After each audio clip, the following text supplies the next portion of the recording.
नमस्कार हम दोस्तों, आ गए एक नए वीडियो के साथ आप लोग के बीच। और गाइस हम बात करेंगे रितेश पांडे का बहुत ही बेहतरीन गाना आया है। लेकिन वो कहते हैं ना कि जो ओरिजिनल होता है कॉपी से हमेशा बेहतर होता है।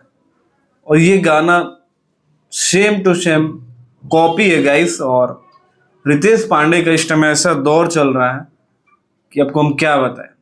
मतलब कुछ भी कर रहे हैं, अच्छा नहीं हो रहा। पिछले 1-2 साल से रितेश पांडे जो है बहुत ही ज़्यादा मार्केट में नहीं बजने वाले सिंगर बन गए। एक टाइम पे ऐसा था कि रितेश पांडे भोजपुरी के अभी तक का बिगेस्ट हिट गानों में से एक उन्होंने दिया है, जिस गाने का टाइटल था हेलो कॉम। आप सोच सकते हैं एक ही चैनल पे 995 मिलियन के करीब उस गाने पे व्यूज मिल चुका है। यानी कुछ दिन बाद उस पर 1 बिलियन का व्यू हो जाएगा, जो भोजपुरी का पहला ऐसा गाना होगा जो किसी एक सिंगल चैनल पे 1 बिलियन व्यूज मिला हुआ है। लेकिन अब रितेश पांडे क्रिएटिविटी ना करके दूसरे को कॉपी गा रहे हैं। गाना बढ़िया है, लेकिन ऑलरेडी एक वायरल मैटर चल रहा था गोलू गोल्ड का, माहौल बदले वाले बा, राज करो सुना हो माहौल बदले वाला बा।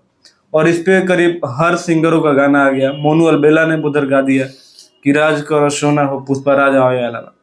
तो आप सोच सकते हैं कि भोजपुरी में कितना बड़ा चैलेंज है किसी गाने को हिट करवाना। क्योंकि अगर आपका गाना हिट होता है तो उसके बाद 50 और गाने बन जाएंगे, जिससे पता ही नहीं चलेगा कि कौन सा गाना ओरिजिनल है और कौन सा गाना कॉपी है।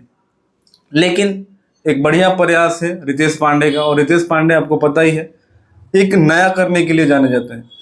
एक इनका गाना आया था कि आज जेल हुई कल बेल हुई परसों से हुए खेल हुई, बहुत ज़्यादा वायरल हो गया था। लेकिन ये वाला गाना नहीं वायरल हुआ। यहाँ तक कि अभी गोलू गोल्ड का ऑडियो वर्जन आया है, तब इतना तहलका मचा रखा है। वीडियो वर्जन आएगा तो कितना बजेगा ये शायद किसी को पता ही नहीं। तो गाइस आप लोग जाइए देखिए रितेश पांडे के गाने को, ढेर सारा प्यार दीजिए। बाकी मिलते हैं अगले वीडियो में, तब तक अपने भाई को दीजिए।